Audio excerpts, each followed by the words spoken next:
More money doesn't always mean more happiness. But what if it could? The connection between wealth and happiness is much more mysterious than you might think. We all want to believe that more money will solve our problems, bring us joy, and make life easier. But what if there's a limit to how much happiness money can actually buy? Imagine making millions but feeling no happier than before. How could that be? Today, we'll unravel the hidden truths about money and happiness, how societal wealth, personal fulfillment, and even debt shape your well-being more than you know. Stick around, because we're about to explore what researchers have found, what no one talks about, and how you might be able to truly buy some happiness. Make sure to like and subscribe to continue exploring the mysteries of life with us. Wealth distribution and societal happiness. First, let's tackle something that's often overlooked: the role of wealth distribution. You see, the impact of money on happiness isn't just about how much you have, it's about how much everyone else has too. Studies show that in countries with high income inequality, the connection between your income and your happiness becomes much stronger. Why? Because the more significant the gap, the more likely people are to compare their wealth with others.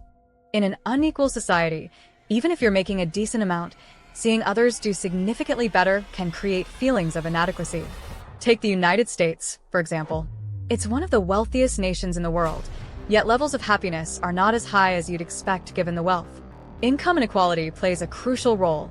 When the gap between the rich and the poor grows, social tension increases, and people feel less satisfied, regardless of how much money they personally have. In contrast, countries like Denmark and Sweden, with more balanced wealth distribution, tend to have higher levels of happiness, even if average incomes are lower. The mystery lies in how our perception of wealth affects our emotional well-being. It's not necessarily about the absolute number in your bank account. It's about where you stand relative to others around you. This brings us to a fascinating idea. Would you be happier making $50,000 a year if everyone else made $40,000? Or would you prefer making $100,000 if everyone else made $200,000? The answer might not be as straightforward as it seems, because our happiness is often influenced by comparison. The impact of wealth on life satisfaction. Next, let's explore how money affects life satisfaction differently from day-to-day happiness. While the famous saying goes, money can't buy happiness, studies suggest that higher income can lead to greater overall life satisfaction, even if it doesn't significantly boost everyday joy. The distinction here is important. Think of life satisfaction as an overarching sense of well-being, a feeling that your life is heading in the right direction. Higher income provides the ability to plan for the future, cover unexpected expenses, and achieve milestones like buying a home, traveling, or funding a child's education. These achievements contribute to a sense of fulfillment, which can increase life satisfaction, even if it doesn't make your daily life more exciting or enjoyable. Consider the difference between buying a luxury car and taking a walk in the park. The car may elevate your sense of life satisfaction. You've achieved something significant, but it won't necessarily make your day-to-day experience much happier. On the other hand, taking a walk in a park, which costs nothing, can bring immediate happiness. It's this paradox of life satisfaction versus daily happiness that makes the link between money and well-being so complex. This leads us to the question, are we using money the wrong way when it comes to pursuing happiness? If income increases life satisfaction but doesn't necessarily improve daily happiness, maybe there's more to be explored about how we use our wealth to enhance our lives. Could the key lie in how we choose to spend our money? The psychological effects of debt. Now, let's dive into a darker aspect of the relationship between money and happiness: debt. If income can improve happiness, debt does exactly the opposite. Debt isn't just a financial burden. It's a psychological weight that affects our emotions, our relationships, and our quality of life. Imagine waking up every morning with a reminder that you owe thousands of dollars. Debt creates anxiety and fear, and these emotions can spill over into other areas of your life, straining relationships, hindering opportunities, and even affecting your physical health.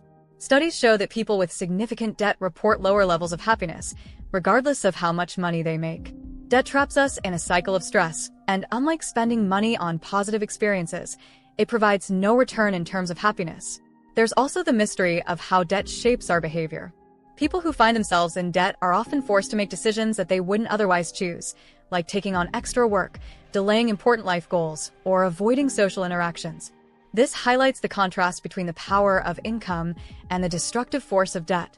While money might not guarantee happiness, debt almost certainly guarantees misery. And here's something even more intriguing. How does the perception of debt differ across cultures? In some societies, owing money carries a deep stigma, which adds to the psychological burden. In others, debt is seen as a normal part of life, which could potentially lessen its negative impact. This cultural nuance adds another layer of complexity to the relationship between money, debt, and happiness. The diminishing returns of income on happiness. Finally, let's explore a phenomenon that researchers have found puzzling: the diminishing returns of income on happiness. We all assume that the more money we make, the happier we'll be. But it turns out that's not entirely true. Research conducted by Daniel Kahneman and Angus Deaton showed that while income can increase happiness up to a certain point, around $75,000 annually in the United States, the effect levels off beyond that. Think about it. You're making enough to cover your needs, pay your bills, enjoy some luxuries, and save for the future. Beyond that, the additional money doesn't significantly change your daily experiences. Happiness plateaus because, beyond the essentials and a few comforts, wealth doesn't add to emotional well-being in a meaningful way. The mystery here is why this happens. Why doesn't more money continue to make us happier? One theory is that once our basic needs are met and we feel financially secure, we start to shift our focus to other aspects of life: relationships, meaning, and personal growth. At this point, additional wealth might buy more material items, but it doesn't fulfill our deeper emotional needs. Moreover, with great wealth comes greater expectations and responsibilities, which can actually lead to more stress. When you're making millions, the stakes get higher and the pressure mounts. You're no longer just working to survive or enjoy life. You're managing investments, making significant decisions, and sometimes even isolating yourself from others.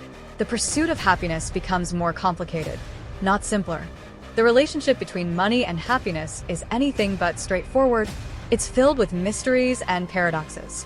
While more money can lead to greater life satisfaction, it doesn't necessarily make our day-to-day lives more joyful. Wealth distribution affects how happy we are with what we have, while debt creates a heavy psychological burden that can overshadow even significant earnings. The key might lie in how we perceive and use our wealth. Can we learn to balance financial security with meaningful experiences? Can we shift from a mindset of comparison to one of personal fulfillment? These questions are crucial in understanding how to make money truly contribute to happiness. If you enjoyed today's exploration of the mystery between money and happiness, please like and subscribe to our channel. Let's continue unraveling the complex and hidden truths of what makes life fulfilling. Together, we can find the balance between wealth and well-being.